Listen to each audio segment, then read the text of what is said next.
production of Ruckus is made possible through the generous support of Dave and Jamie Cummings, the Hartwig family, and by viewers like you. Thank you. Welcome to Ruckus, our weekly food for thought fight over the news of the day and the trends of the times.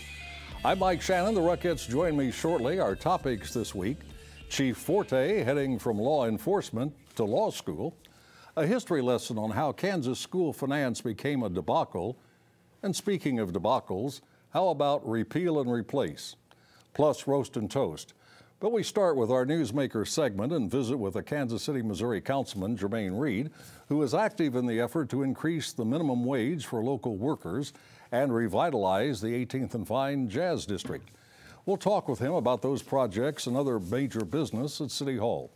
Reed was elected in 2011, making news as the youngest council member in history. Re-elected in 2015, he is now in the second year of his second term. We welcome back to Ruckus 3rd District Councilman Jermaine Reed. Well, good to see you again. Well, thanks a lot. Good to see you too. So does serving on the City Council for 6 years cause you to age fast?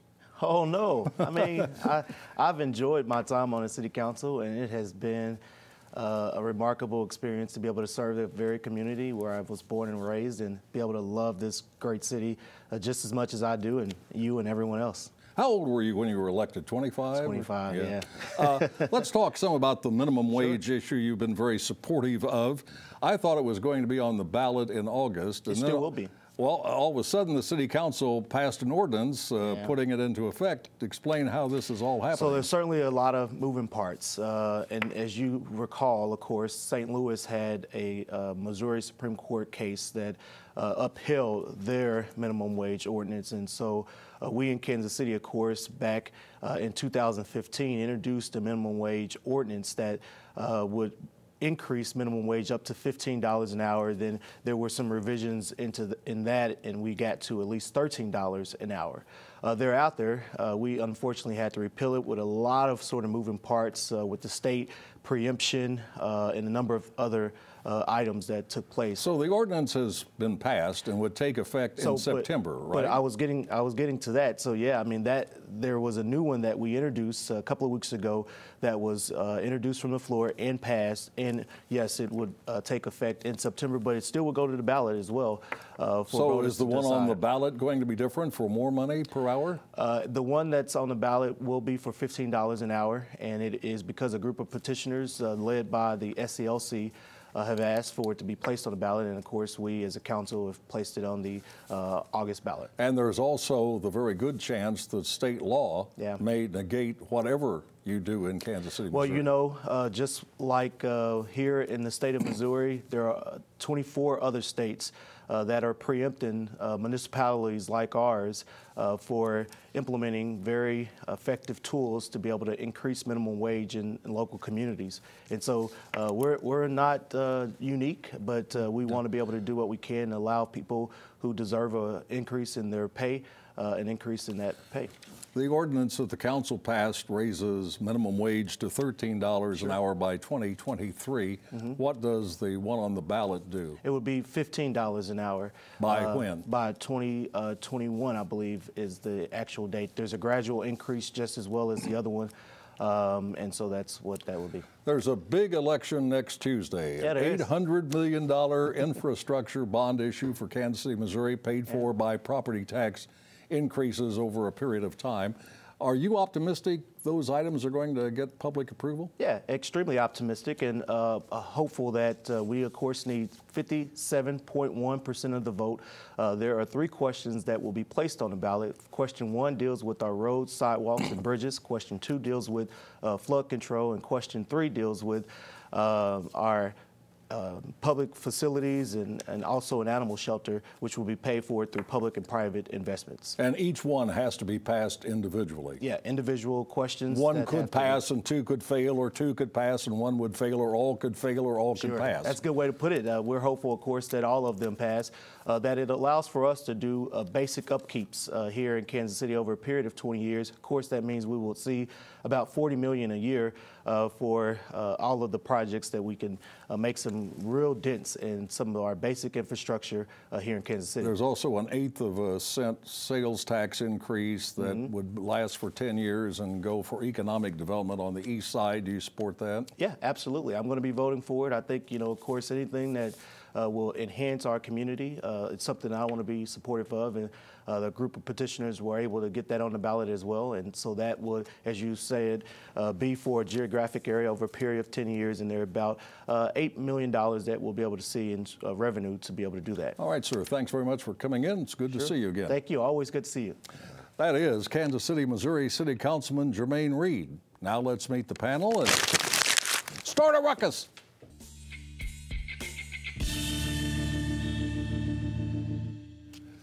Steve Rose is a Johnson County civic leader and Kansas City Star columnist. Gwen Grant is president and CEO of the Urban League in Kansas City. Jason Grill is a senior advisor at Paris Communications, and Denidre Herpert is managing editor of the Sentinel, a conservative news website, which I enjoy very much, by the way. Welcome to all of you. Thanks for coming in. We have some guests in the studio. We welcome them from the Stephen Metzler mentoring program. Welcome to all of you. Thanks for coming in. Hail and farewell. Hail to retiring Kansas City Police Chief Darrell Forte, and farewell to $500,000 from the city's budget arising from the chief's unpaid comp, vacation, and sick leave time.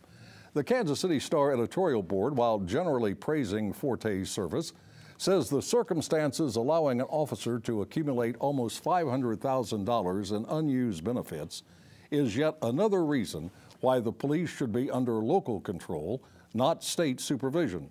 So do you agree? Should police control be returned to City Hall and away from Jefferson City? What do you think, Gwen? I absolutely agree.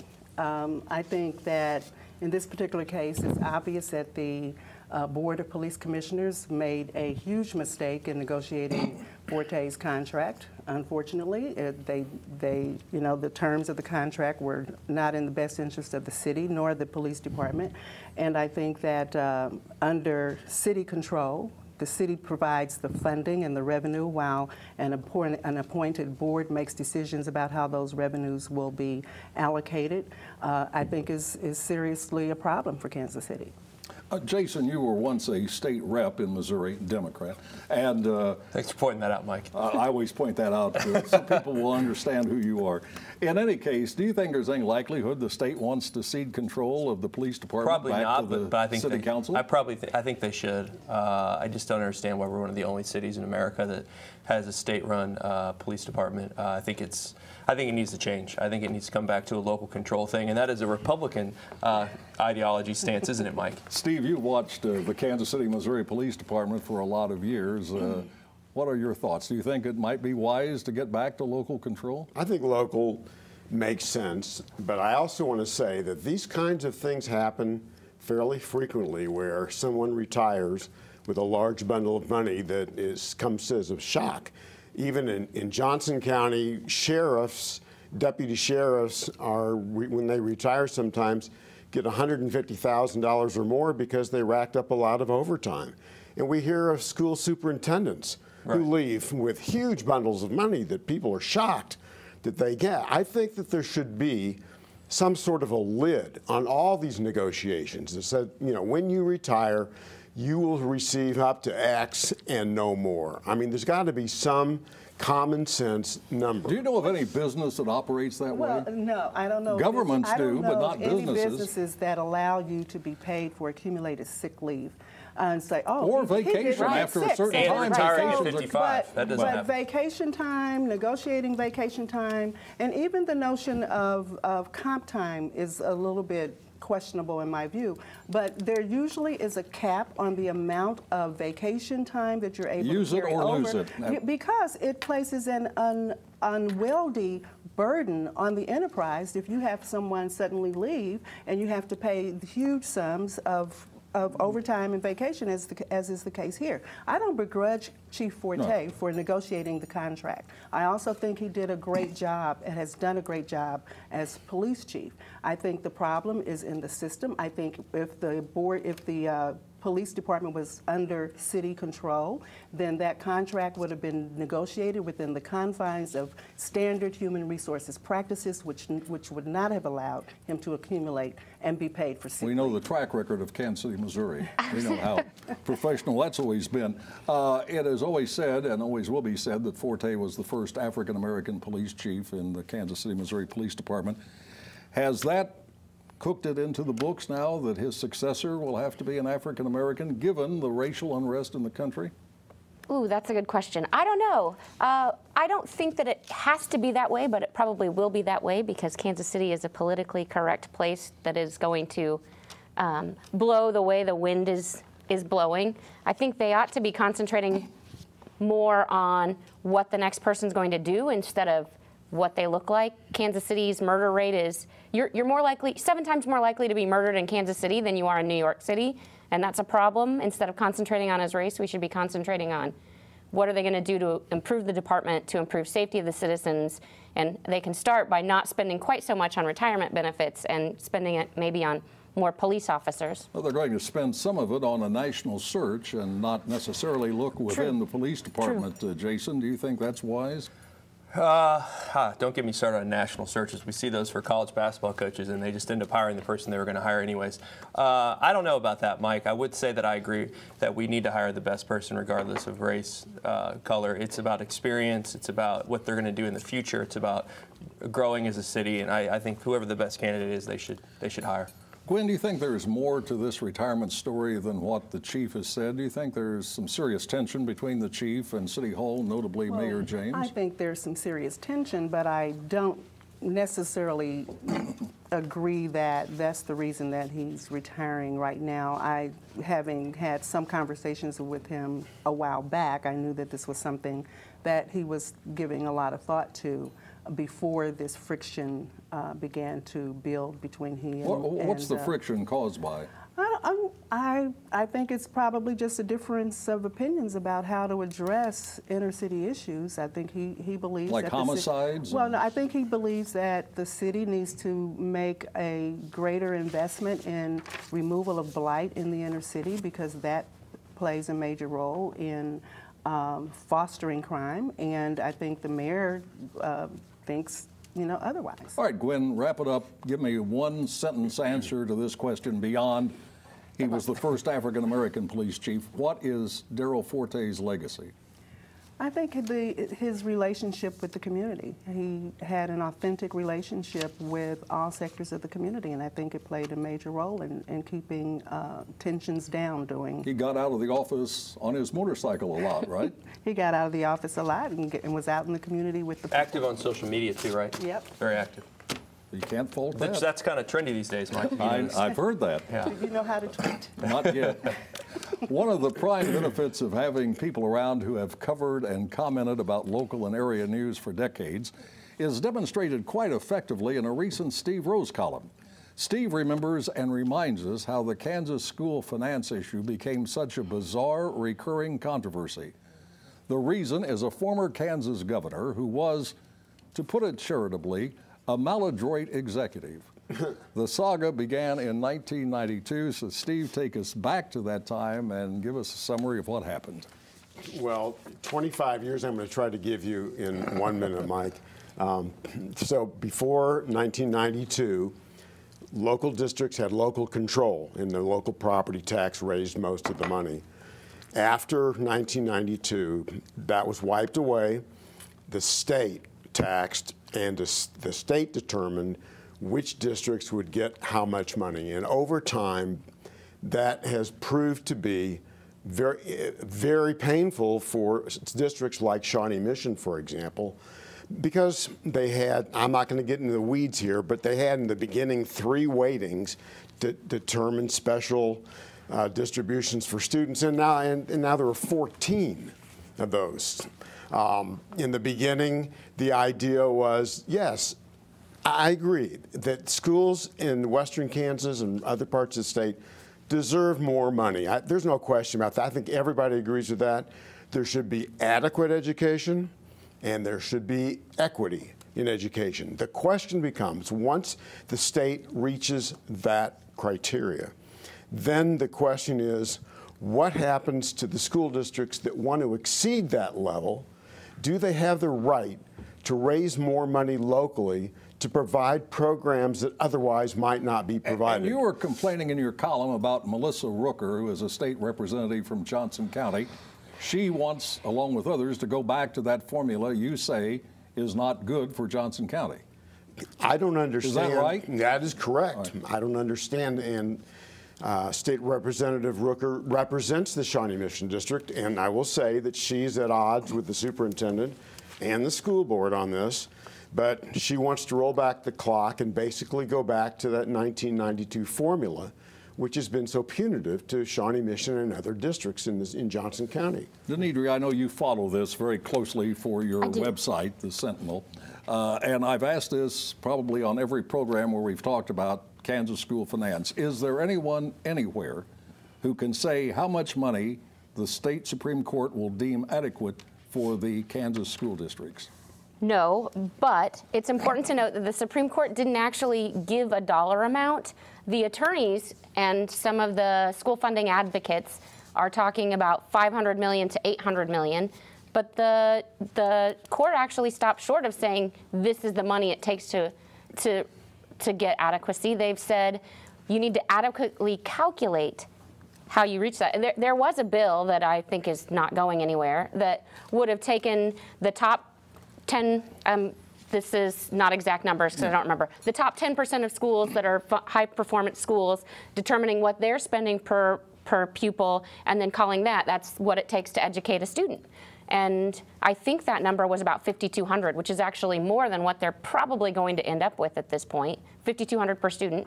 And but nobody likes it because it sets a little bit of a cap. How much is it now, roughly, per student? 4,800? No, well, it depends on what measures you take. It's what is it? 30. Well, see how confusing this all is. 38.25. The bill right now that is working its way through the House Budget Education Committee is 4170.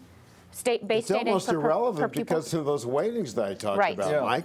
I mean, it distorts everything that a student gets because of all these different variables. And if wealthy people like you in Johnson County wanted to increase your taxes a lot so that they could go to schools, that's not allowed, is it? It's not allowed. Well, there's a little bit. Oh, it's allowed. It's not under the local option budget, there's a little bit allowed, but not. And for every dollar they raise, they have to send some of it out west. That's right. Let's close the schools for a moment and talk about Medicaid, which was approved by the state legislature, and that's surprising because for a long time the state would have nothing to do with expansion of Medicaid, which came as part of Obamacare. The federal government would pay most of the cost for the first all of the costs for the first 3 years, 90% thereafter. And then it went to the governor. And what did the governor do? He vetoed it about an hour ago. So this is being taped on Thursday morning. So Medicaid is going to stay in the news in Kansas because we don't know how the legislature will respond, if it'll try to override. Well, I doubt if it's going to be able to override the governor's veto. No chance. All right, failure by Republicans in the U.S. House to pass legislation replacing Obamacare causes considerable anxiety to politicians, such as Kansas 3rd District Congressman Kevin Yoder. What does he tell nervous constituents who want to know what happens now with their government-backed health insurance plan and all those subsidies? In a news release, Yoder says compromise between conservatives and those he calls progressives will be difficult but possible. Yoder calls for legislation lowering the cost of health care, getting government out of the way, putting patients in control, offering more options, repairing damage from Obamacare, finding a unicorn, etc., etc.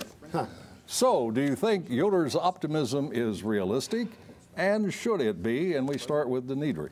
It depends on which part of that optimism. The unicorn.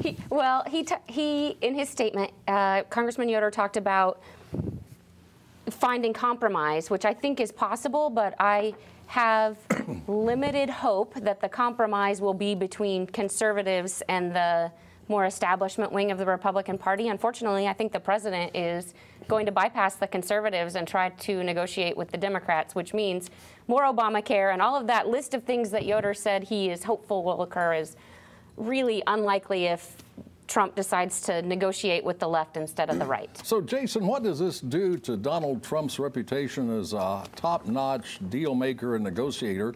He couldn't even get the first item that he's pushing onto the floor of the U.S. House. He attempted the hardest thing to pass, I think, first, which I never understood why President Obama did that before the midterms either.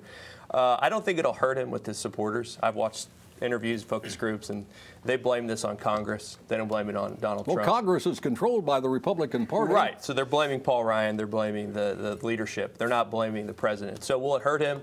Probably not with his core supporters, but yes with the general public and moderates, probably. It's really interesting. They blame the Congress for this and not the president, but they blame Obama for congressional passing of Obamacare. Very interesting. You know, the whole thing, it seems to me, is very simple. So the proposal was going to knock 24 million people off of insurance, and the Freedom Caucus and conservatives thought that wasn't even enough. We needed to knock off more. No, and they want, they don't want a people, nanny state. They don't want a nanny they state. said many of those 24 million, if in fact that's a real number, would do so because they would have the choice now of not buying insurance. Here's the thing. Health insurance is a financial product, and they're talking about driving down the cost of health care, and you can't tinker with a financial product and hope that it makes this other product better. The way to expand or improve our health care is more competition, which requires, in my opinion, less government intervention. And talking about health insurance when what you really mean is health care, they're two different things. It drives me crazy. Insurance companies need to modernize. Less government regulation of health care will be bad for health care. Do you think there was anything wrong? Is there anything wrong with Obamacare, or should it just be left as it is? Of course, there were some things that needed to be fixed with Obamacare, and I think that when the bill was passed, Democrats knew that, and they expected Congress to behave as it does with any other law. Is you pass the law, and then you make the necessary amendments to improve the law over time, and they could get no support from the Republican Party to do that. That's how democracy Well, what should Speaker work. Pelosi said was you pass the bill and then you read it to find out what it contains. So I'm guessing what the improvements you're looking for are adding more socialism, which all this has done, all Obamacare has done. I honestly think the stock market was going crazy. The Dow was up. Everything was going crazy until this Ryan Care bill bombed. And I do think it's because and there are insurance is different than health care. But premiums are going up. Premiums and deductions are going up. Premiums have gone up, but if you have health insurance but you can't afford care, you're not. That eventually it would level out and it would right-size. We haven't given it an opportunity to do so. You are not getting care. Two things. First of all, the Republican plan was in 3 parts. All we saw was part 1. Oh, well, they never said what part 2 and 3 Well, they did explain. Terrible plan anyway. They did say it would be revealed in the Senate. Terrible plan. But terrible plan. I don't think anybody, certainly I would include myself, understood what it was they were proposing. Did you understand the Republican plan? The Republican plan? The Republican plan? It changed. It's to basically eliminate as much of the federal government's quote intervention into people's health care. And that is what I say, they call that the nanny state. And they want to do away with that. And it's really, it's an entitlement program that's going to be extremely difficult to extract from American society. Okay, and now we head to the soapbox for Roast and Toast, where the Ruckheads have 30 seconds, let me repeat, 30 seconds each, to upend or defend people and events in the news, and we start with Mr. Grill. I would like to toast the University of Missouri. We talked a lot about Kansas on this show. I actually was down in Columbia last week, speaking to the law school, and we saw this doom and gloom on the news the last 2 years about the university. The enrollment is at 33,000 now. Kansas is at 28, K-State 24. Kind of gets messed up in the news. The facilities are great. The development there is great. We've got a great new basketball coach, #1 recruit in the country, coming to Kansas City or to Mizzou. Let's give Mizzou a little bit of props once in a while instead of always talking about them with doom and gloom. So toast to Mizzou. All right, Steve Rose. Well, I just want to say I love public television, and I'm a big fan of this show and others that are on it, and I love public radio. I'm a huge fan of public radio, and I want to roast those from the president on down who would talk about eliminating all funding for these tremendous programs that are offered to the American people. I think it's a disgrace. Denidri. Well, since we've been on the topic of health care, I want to give a real sincere toast to Governor Sam Brownback for vetoing that Medicaid expansion bill. It was in the 31 states who have expanded Medicaid, their costs have overrun by 110%. There's uncertainty about what's going to happen in the future with Obamacare / Trump care / Ryan care. And on top of that, this is the statistics from locally. 150,000 new Kansans are going to be put on the Medicaid rolls. 71,000 of those were going to be people who already have insurance. So we're talking about potential huge cost overruns for limited reward. Smart. I like to toast the Star editorial board, not only for its recent endorsement of the One City initiative to revitalize the Prospect Corridor, but for the manner in which they conducted their due diligence by getting out of the boardroom, into the community, studying the problem, and coming back with a decision that was in the best interest of all Kansas Cityans. And finally, here's a toast to the memory of Dick Hawk, the restaurateur, raconteur, and jazz lover who owned the Gaslight Grill in Leawood. Dick died earlier this month. His life was celebrated at a large funeral service presided over by prominent pastor Adam Hamilton with live jazz from Lynn Zimmer and the Gaslight Band. The restaurant will continue to operate and continue to feature live jazz just as Dick Hawk wanted. Stay tuned after Ruckus for KCPT's special series, Public Works, the Cost of Our Aging Infrastructure. The episode, Water Rates and Rivers, will delve into the reasons behind the steep climb in water rates, especially for those living in Kansas City, Missouri. That is coming up next. And that is Ruckus for this week. We're back next Thursday at 7. Now for the Ruckettes and the crew, I'm Mike Shannon saying thanks very much for watching and good night.